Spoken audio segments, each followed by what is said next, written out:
40 for Rateable Crest Titans.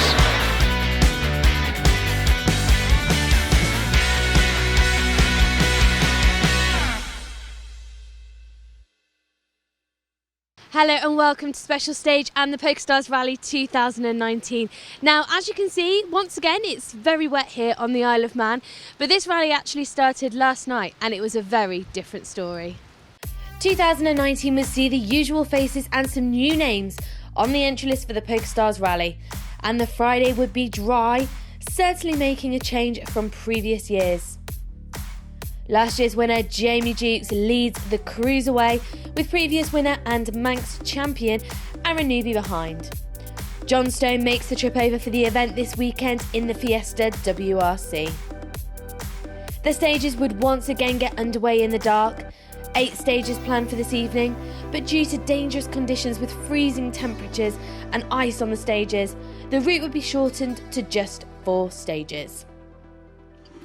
Onto those stages then, and it would be the lead for Aaron Newby and Rob Fagg, but it wasn't a big one. In fact, only a single second of an advantage at the end of the opening day. And you have to watch it from here.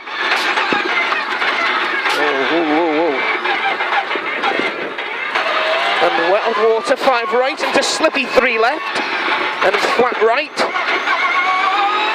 and 6 left, watch it, 5 right plus, 40, 5 right plus and 5 left, 5 right, and 40 slowing, shiny 3 left. Second place would belong to Jamie Jukes and James Morgan. They were clearly on a mission to keep hold of that trophy from last year, about as close as it could be going into the second day.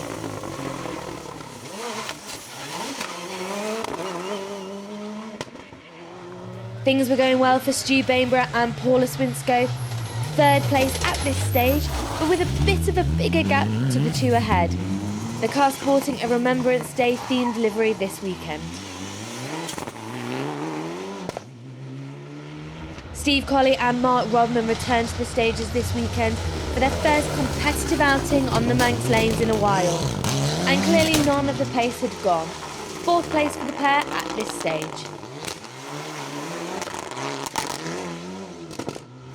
This weekend will be the first time on the Isle of Man for Mark Kelly, slightly more experienced co-driver Neil Coleman alongside. They make a good start to take the Class D lead in the opening stages.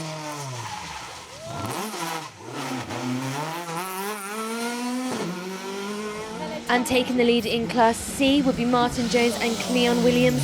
Martin, one of the few drivers who would have preferred the rain this evening, evening things out for the Nova driver. But despite the lack of rain, he was going well in 6th. A last-minute co-driver change would see Andy Davies drafting in Max Freeman. They start the day with 7th place overall, just 5 seconds back from Jones after stage 4. They would be one of many to get caught out on the ice, overshooting this junction, and luckily with plenty of room to get away without any damage, just a few seconds lost. Long 4 right in, into 5 left, into 2 right, and 2 left water. A change of car this weekend for Timmy and Cleona Collins, back out in an Evo for this event. They end the opening day with 8th place overall. George and Graham Collister take 2nd place in Class D now. The son and father team having plenty of combined experience on these stages, so there was no surprise that they were going well in that BMW. And rounding out the top 10 overall would be John Stone and Charlotte Shimmin. Unfortunately, a bit of an overshoot would lose the pair a little time, but they were still close to a few crews ahead, so there would still be a chance at climbing the results on day 2. Craig Jones and Ian Taylor will be sitting just outside the top of the results with 11th place overall. They would be one of the many getting caught out on that ice. Hitting a bank in stage 3, they luckily get away with it and continue without losing too much time.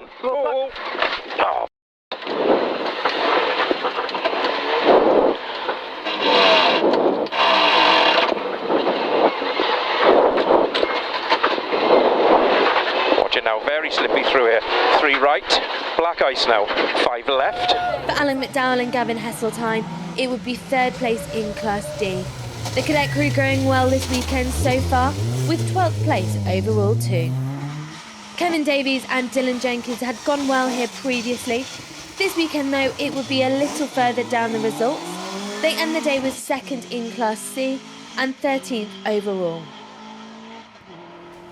And for Matt Pearce and Brian Stubbs, it would be 3rd place in that class behind Davies.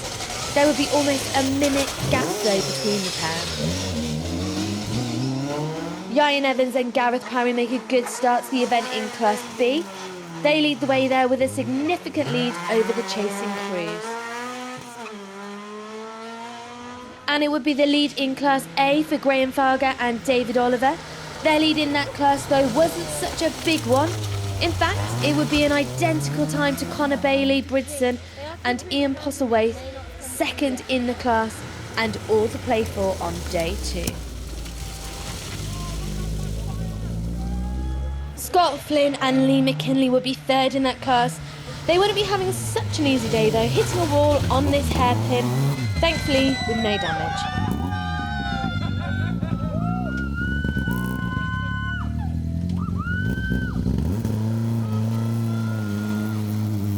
And leading the way in the historic class would be Chris Hayes and Rick Sutcliffe. The BMW pair with a good advantage in that class.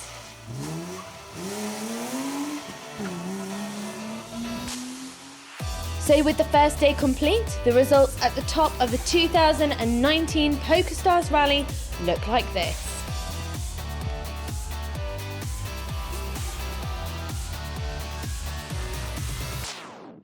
On to day 2 then, and not only would we get the customary PokerStars Rally rain, we would also get snow.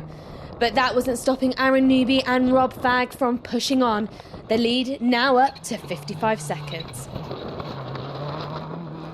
That would be due in part to the loss of Jamie Dukes and James Morgan. They go off the road and crash out of the event after fighting for that win once again. That bad news, of course, would promote those behind. And for Stu Bainborough and Paula Swinscoe, it would be a jump up the results into 2nd place overall in the Evo. For Steve Colley and Mark Rodman, it would be 3rd. Probably not expecting to be in that place due to only being out in a cheap car this weekend. Certainly not the spec they would have been used to. There would be a big push for Martin Jones and Keon Williams in these stages, in particular the Baldwins, the pair recording their fastest time overall on stage 10, clearly not backing off at all and throwing everything the Nova had into the stages this morning. There would be some good times for Mark Kelly and Neil Coleman, leading the way in Class D. Mark's first time on the island would have been tricky enough in the ice last night. The rain and snow this morning would be a whole new thing. Things were still going to plan for Timmy and Cleona Collins, 4th in the class for now and in 6th place overall. Sadly for the pair, however, they will retire soon afterwards when they crash out in the Druidel stage. We would also lose Andy Davies and Max Freeman. They crash out on the opening stage of the day. This would likely be the last time out in the Subaru before they hope to switch to an R5 car for next season. For John Stone and Charlotte Shimmin, it would be 7th place now. The first time competing together, and things seem to be going well at this stage in the event. And things were still going well for George and Graham Collister. They remain 2nd in the class for now, around 40 seconds back from Mark Kelly in the class leading escort. Craig Jones and Ian Taylor make a move into the top of the results now from that 11th place they held overnight.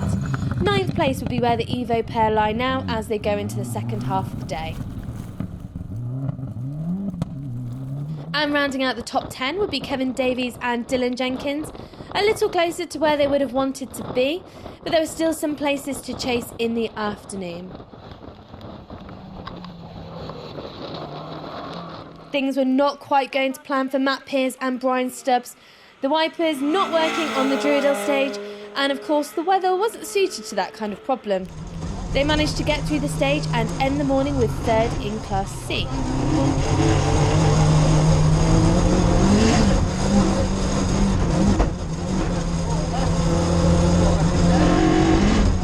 This would be the first time on the event for Jamie Crump and Colin Bartle.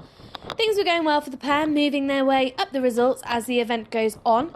They would make it up into the top 20, but sadly crash out on the Druidal stage later in the event. For Alan McDowell and Gavin Heseltine, it would be 12th, the pair going well and holding on to 3rd place in Class D as well for now. Gavin Tyler Roberts and Martin Burns would be finding the stages challenging. Sadly, they would get the better of them in the afternoon, crashing out on the Druidal stage like so many others. No change in Class B, the lead in that class still belonging to Ian Evans and Gareth Parry. The Fiesta pair going well and looking like they wouldn't be caught this weekend. Second in that class would be Kyle Casement and James Luton. You had to look over 3 minutes back from the class lead to find them though, so they would just have to settle for that place this weekend. And third in the class at this stage would be Andrew and Kaylee Duggan. Sadly, that would all come to an end though in the very next stage when a broken ball joint puts them off the road.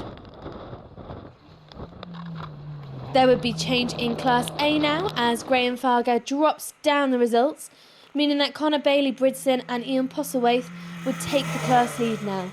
A damaged ball joint on the car would cause some issues, but they still keep pushing on. Scott Flynn and Lee McKinley hadn't finished knocking the walls this weekend. They hit another one on stage 10. Thankfully, they keep it going and take second in the class at this stage. And third in that class now would be Michael Dill and Harry Stubbs. The time's a lot closer here, with just 19 seconds between them and Flynn up ahead. In the historic class, it would still be the lead for Chris Hayes and Rick Sutcliffe, and those times certainly didn't look like they would be changing either. For David Marquis and Alan Cathers, it would be second.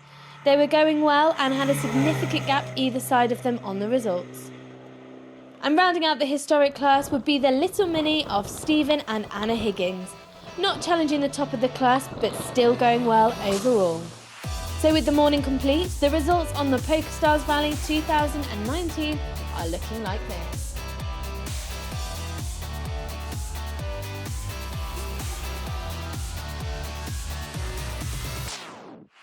On to the final results then, and a look at some of those class finishes.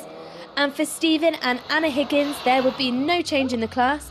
They end the event with third in the historics. For David Marquis and Alan Cathers, it would be second place in that class. No change for the MG pair either this weekend. And of course, taking the win in the class would be Chris Hayes and Rick Sutcliffe. The Class H win and 21st place overall in the BMW. Scott Flynn and Lee McKinley would sadly drop down the results in the afternoon, having to nurse the car home due to engine problems. This would be good news for Graham Farger and David Oliver.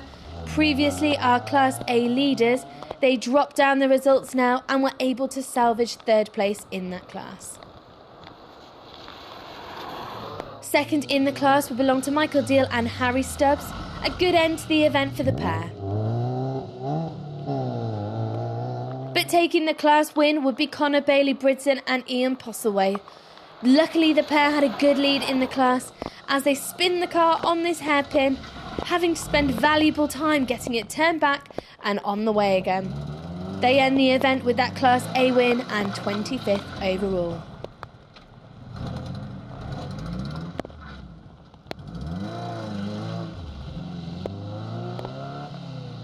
In Class B, we would see a bit of a change. John Tear and Robert Turton now stepping up to take third place in that class at the finish. For Kyle Casement and James Luton, it would be second in that class. A good result, but there was no catching the class leaders. And indeed, the gap had got bigger. Ian Evans and Gareth Parry taking that Class B win, as well as a fantastic 11th place overall. Lost time on the opening night would have been an issue for Paul and Michael McAvoy, a slow puncher damaging their times. They make up some time on day 2 and then the event was 17th overall. Things were not going well for Will Carlisle and Matt Hill. They would spin in front of the cameras on this hairpin, backing the car into the sign. No damage thankfully, but they do need to tidy things up. Michael Harbour and Ian McDougall had been having problems of their own. They hit a rock after a previous car had had an accident, damaging the sump guard and steering arm. Thankfully they get it to the finish though. In Class C, it would be 3rd place for Matt Pearce and Brian Stubbs. The pair thankfully now with working wipers. Unfortunately, we would lose John Stone and Charlotte Shimmin, retiring the Fiesta on stage 14 of the event after a good run.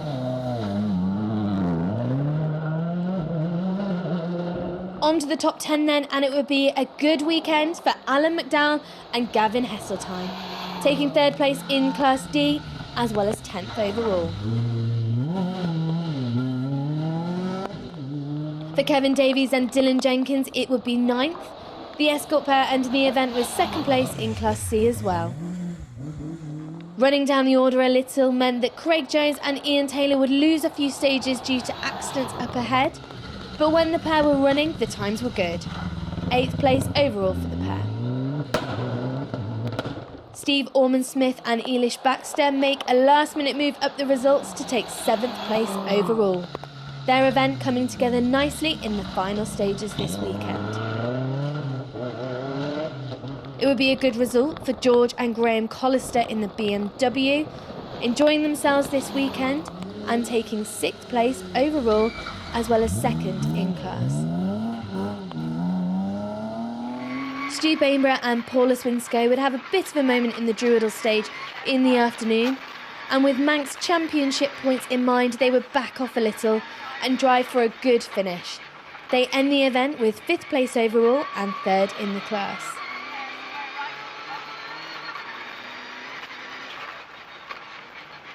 It would be a fantastic result for Martin Jones and Cleon Williams this weekend. 4th place overall amongst some much more powerful machinery, and with a 2-minute lead in Class C as well. On to the podium places, and it would be 3rd for Steve Colley and Mark Rodman. They had the bug again and would hopefully be out on more events in the future. Mark Kelly and Neil Coleman would set some fast times in the afternoon, fastest on a couple of stages in fact. They take the Class D win as well as 2nd place overall. But there would be no change at the top of the results. Aaron Newby and Rob Fagg taking the win this weekend. It wasn't plain sailing, and sailing being the operative word with some of the puddles on the stages. The pair have a bit of a moment on the Druidal stage, but thankfully get away with it to continue and take victory.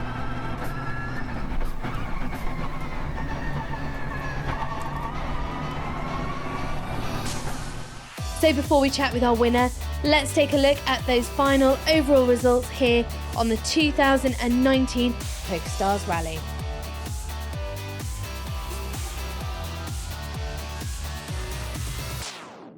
Congratulations, Aaron. I mean, this is exactly where you wanted to finish this event, isn't it? Yeah, you know, we didn't really expect it too much. And today we're just going to see what Dukes' pace was like. We had a really good run through the first Drudale. Unfortunately, it got cancelled. The second one, we lost him. So from there on out, it was just keep the pace as we are and maintain the guys behind us. So, but yeah, I didn't expect to be here now, so I'm really happy. And the conditions have not been kind to anyone. How have you found them? I think we've had everything, you know, from the ice last night, the floods, the rain. It's been absolutely mad. But to be fair to Rob, it's kept me on my toes all weekend. So wherever it's been bad, he's been there. So I can't complain on that, you know. And Rob, like, you're up there when it comes to local knowledge. So for you, did you expect like where it was bad? Was it where you expected it to be bad, or was it a bit of a shock? Well, on the wreck it was really wet, so we got a lot of the big water in. Had some local friends helping, so thanks to Lucas, one of the photographers, he was giving us all the ice notes last night on the last stage, which was good. But no, it's always tough in these conditions, and PokerStars just seems to get worse or throw something different every year. And to be honest with you, it's a big credit to all the marshals and everyone out there, because it's cold in the car, never mind stood out, but we just got on with the job, and unfortunately we lost Jamie. and Aaron drove well in the conditions, just kept it straight and narrow, and that was, well, mostly straight and narrow. There was one moment, but that's about it. So yeah, we're happy enough to get to the finish. Might have to hear about that moment now, Aaron. Yeah, it was over Drewdale on the, I forgot what stage it was today. I think it was the second one over it.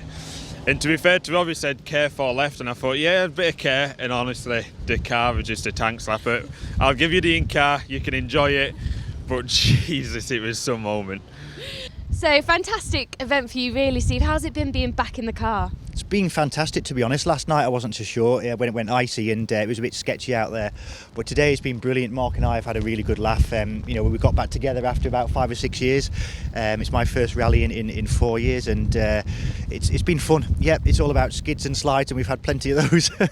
Did you have any favourite stages or stages that you absolutely hated today? I think it's got to be Drewdale, hasn't it? Yeah, Drewdale's all rally Drewdale's been amazing, but I think the second loop was the driest. Yeah, so Drewdale easily.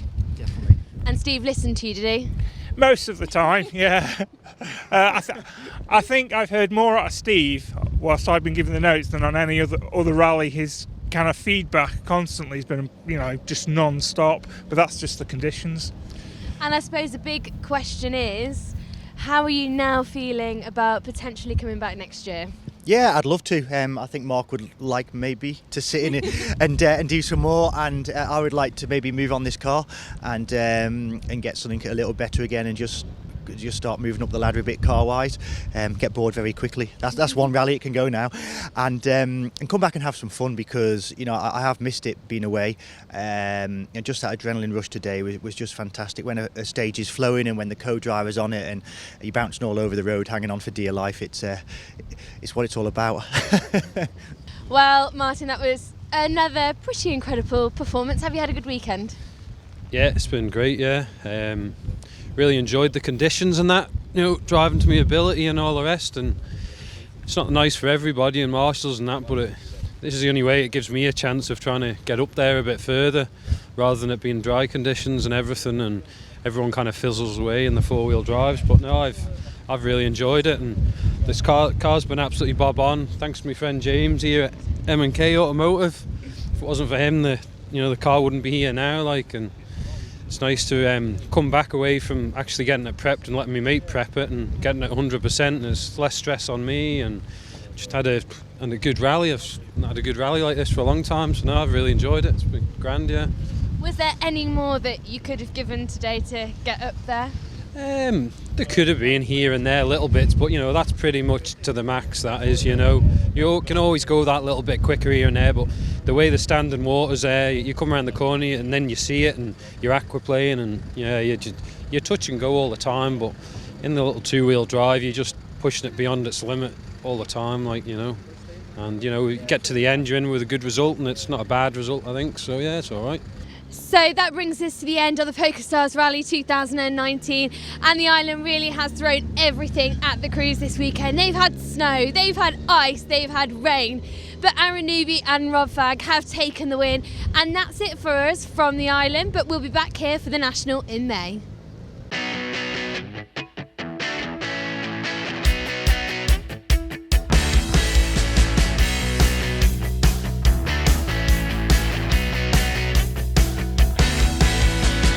Here, 40 for Rateable Crest Titans.